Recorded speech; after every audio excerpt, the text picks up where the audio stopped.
Hi,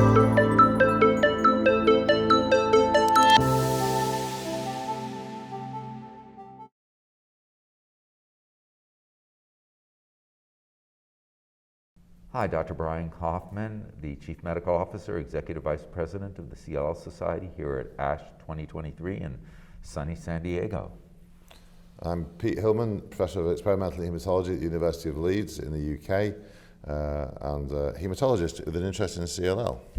So, Professor Hillmen, through your FLAIR trial, you've made some incredible advances in our understanding of how to treat CLL.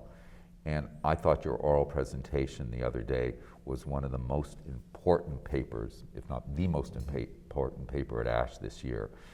And it discusses the evolving role of minimal or measurable residual disease, how we use that not just as a prognostic marker, but maybe for management, and going beyond to MRD.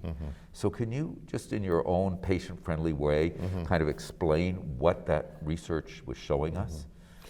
Yeah, so I mean, first of all, I think we moved to measurable residual disease rather than minimal, as you said. I much prefer that because term, when what we're saying there is how much CLL can we detect in a sample, whether it be a blood sample or a bone marrow sample, whatever sample, what level of disease can we measure, and we have really sensitive tests to measure the level of CLL. So we can measure down to one CLL cell in 100,000 cells quite comfortably with relatively routine type equipment. And we go down, possibly down to 1 in a million if we use more sensitive tests.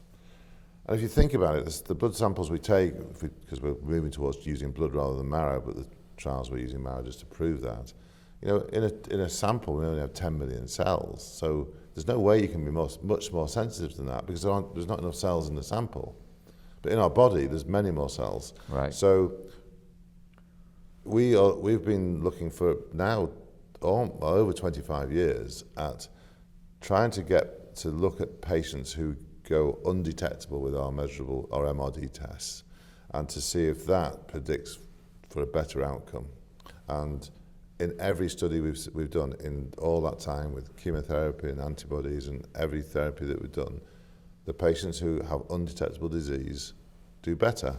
I mean, it's not rocket science. I mean, you'd expect that. Right. Yeah. The less disease, the longer you stay in remission. So the issue, of course, is that that just predicts outcome. It doesn't change treatment, first of all. And secondly, it's what we can measure in a sample. And as I said before, there are, if a patient may start off, when they start treatment, and then this is a very rough estimate, they may have 1 million cells. 10 to the 12, that's a lot of cells. And we can measure down to 1 in 100,000. So even with our best test in the best sample we take, we can't get anywhere near 1 in the body. So our negative test could be could mean there's 10 million CLL cells left. So what we've been working on over the last few years, now we have, what limited the therapy before was the toxicity of the therapy. So with chemotherapy, you can't keep giving chemotherapy because the patient can't tolerate it. So you can't define the duration of therapy by how well they respond to treatment, because we have to stop at 6 cycles. Whereas with our new targeted therapy, and you know, as you know, and the audience will know, we have wonderful therapies for CLL now, but they're either given continuously or for a very fixed duration of time. But we don't stop those therapies generally because of side effects. There's no accumulative side effect. So, so the question then is, how long do we have to give the therapies for? And can we drive patients' leukemia so low down that it never comes back? You know, they outlive, either it's completely eradicated or they just outlive it. Yeah, exactly. So or there are other possibilities that the body can control it now. If you get to such a low level, the body has got a chance of controlling it if the immune system recovers. So all the data we have from all these previous studies of looking at MRD suggests that the lower we go, the better, and at some point we're curative. So, for example, with FCR, we've done large trials with FCR in the UK over 20 FCR years being now. the old chemotherapy, Yeah. fludarabine, cyclophosphamide, and rituximab. Exactly. So we find about, with the way we give it, about half the patients go negative, so we can't detect the disease, but probably about 15% of patients are cured. So that means there's a proportion who are negative who are going to relapse. And they're the patients with disease just below the level we can measure, but still there. Right. So we use modelling to say, okay, we need to drive to a certain level of disease, which is probably 3 logs, so 1,000 times lower than where we can measure. Wow.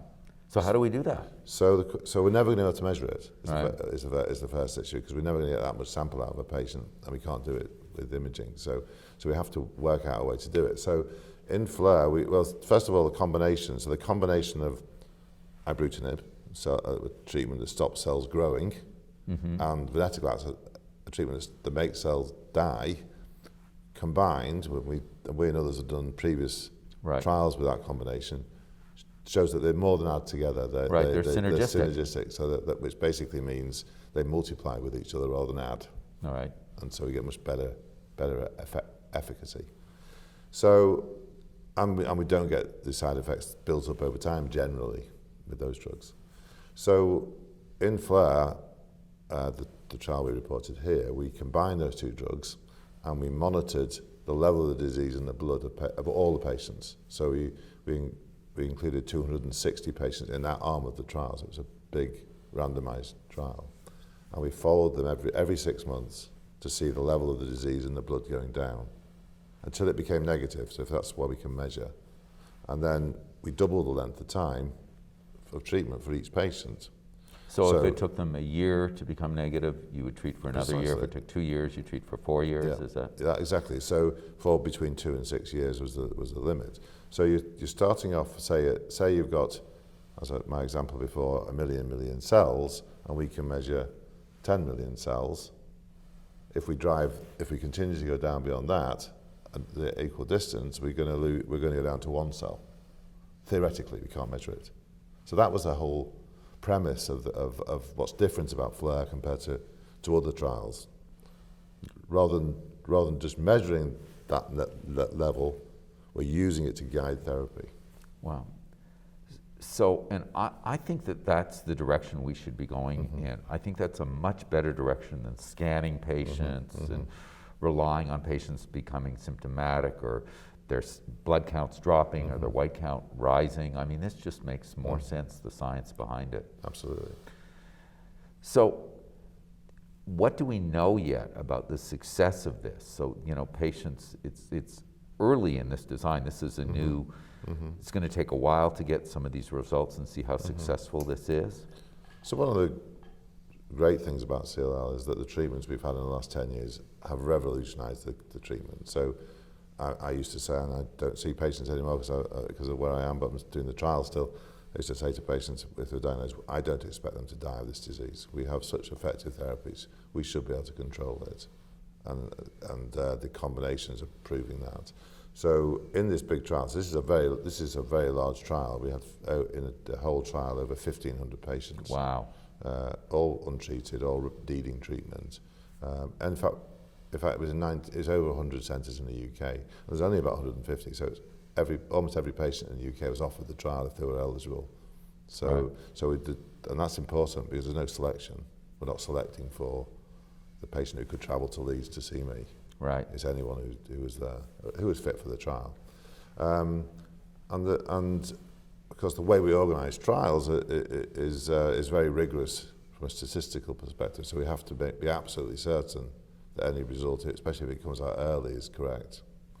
And we had an early look. Well, we have a safety committee that oversees the trial, and they look at the trial after a certain point in the trial, how many progressions, and if it's very, very convincing, and there's ways you can do that statistically, they'll say to us, okay, you need to stop this trial, or not stop it, but unblind it and present it, because that'll have an impact on thousands or tens of thousands of patients globally, and we don't want to stop those results being shown. We don't want to keep them quiet for another 3 years when actually people could benefit from the results now. It doesn't stop the trial. The trial continues to collect data and continues to mature, which is very important. We still have some more data coming out every year, I think, for a while. So we had that committee, and that committee read out this year. And so the average follow-up in the trial is over 3.5 years. So it's reasonably mature, but because the treatments are so good, we need to go much longer. And it was the first trial that's shown the combination approach not only improves the time a patient stays in remission very significantly, but also means they've got a better chance of surviving generally. So just to give you some numbers, we compared it in this bit to the best chemotherapy. In the best chemotherapy arm at 3 years, 23.2%, so almost 1 in 4 patients had progressed, whereas in our treatment arm, the one guided, it was 2.8%. So oh my God! So 97% of patients were progression-free.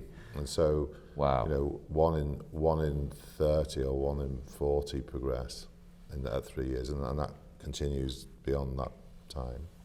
And then even within the survival part, and as I said before, no one's shown a better advantage for this sort of combination in survival before. In the trial, just the patients in the trial, there have been 25 deaths in the FCR arm, I think 25, 23, and 8 in the I+V. So at 3 years, 7% of the FCR patients had died, and 2% of the I+V patients.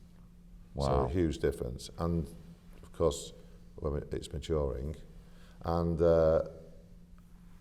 most patients stop treatment about 2 years with our stopping rules, 3/4 by 4 years, and actually over 90% of patients are negative in the blood in that arm, which is far higher than we've seen with other approaches. This is very impressive. There's 2 aspects to it. One is the combination that you're talking about, why it's so potent, and the other is this way that you're using measurable residual disease and going beyond it. Let me ask you about that second. Do you think this would work with other combinations? Because that seems to be what's happening in CLL, is these limited duration, and I love the fact that it's MRD-guided, but in the US, I+V may never be approved, and that's what you're talking about here. So do you think this same principle would work with other combinations? Yeah, I think that the principle of guiding away MRD, the principle of driving patients to the level of disease that the disease can't come back, whether it's none or very low levels, is I think is the reality. I mean, that's what you need to do. I mean, and CLL and possibly in other diseases as well, if you can measure it as well as CLL, but certainly in CLL, it's a fundamental principle of treating disease that the patients who have if you have no disease left, we can't measure it, but if you have no disease left, you're not going to relapse. Right. You're not going to develop resistance.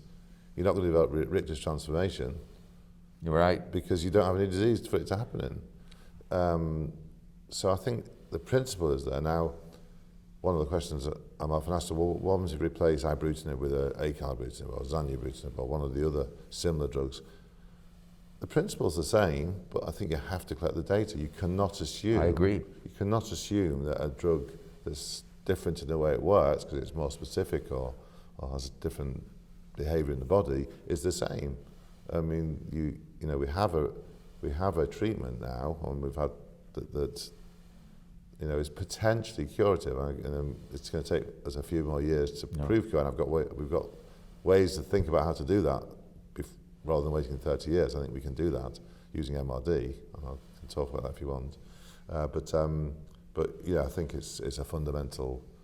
That's the key of FLAIR. It changes the way clinicians should think about the disease and treating the disease. I always say, being undetectable MRD does not mean you're cured. You can't get to cured without passing UMRD Precisely. On the way there. This is incredibly important for patients to understand, and I think it changes the way we see MRD as not as an endpoint, but rather following a trend down and bluntly following a trend up in some patients. It's a much more accurate and sensitive way to follow the disease than other tests we have. And that's important because that's how we can move the treatment of patients forward.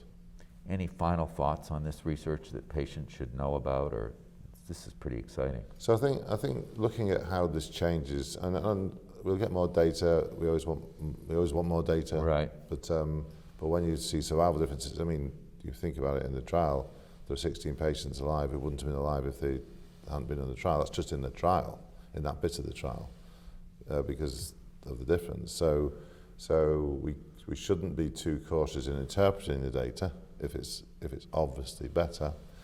Having said that, I think if I look at the way we would treat, I would treat a patient with CLL now. The first thing to decide is, with the patient, is what's the aim of treatment? No, so if a patient is, elderly with comorbidities, which have may have a risk of them not surviving because of the other problems, right. Heart problems, kidney, whatever the issues are, then we have really good therapies that will control the leukemia for 10 years. So why put the patient through the intensity of even combinations of targeted treatments? So right. I think there's a group of patients who might decide, actually I'll just take a tablet, and we've got trials looking at intermittent treatment for those patients, and that's a perfectly acceptable treatment. However, if the patient wants, and if they're fit and with discussion they want to eradicate the disease and get to a curative type approach, or disease modifying might be another way of looking at it. I think we now have evidence emerging that we can use the biology of the disease, so what type of CLL you have, to decide the best treatment. And we haven't talked about it in the flare, but personally I think the immunoglobulin mutation status, IGH3 mutation status, is a key factor in deciding what's the best treatment. So I would look at the patients now, those ones who want the time-limited therapy, to say, okay, well, for the unmutated, poor-risk with chemotherapy patients, it's about 2/3 of the patients, give or take. This approach from flare is, I think, the optimal approach. And then for the mutated, the traditionally good risk, better risk patients, the fixed duration venetoclax and obinutuzumab gives very good outcomes for, with 80% still being in remission at 5 years.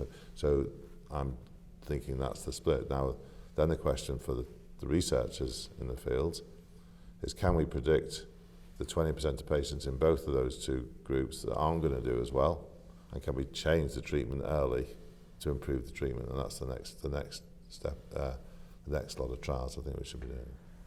You and I have been talking, I don't know if you realize this, for about a dozen years about this. Yeah. And the first thing that knocked my socks off when I talked with you is how adaptive your trial designs were, how you could change. And I talked to you about that, about this, the way you could see, there's this new drug, there's this new option, there's this new understanding, and I just love that because, that's how we don't have to wait 5 years to read something out. You're going to say, we get a signal, let's change this. It's just been amazing. I am so grateful for what you and your colleagues are doing at Leeds. It's just amazing. And I think we can identify those patients that aren't going to do as well within the first year and a half, and then we've got new treatments again that we can add to it. Say, okay, augment their therapy. Yeah, and then say we're still aiming to get rid of MRD. We're still aiming to get to the level of disease, and I think that way we'll not just improve the treatment for the 80% who are lucky enough to respond to the treatment, but for the 20% of patients who don't. Yeah. Dr. Hillmen, I am so grateful for you and your colleagues. Thank you so much. My pleasure, Ryan.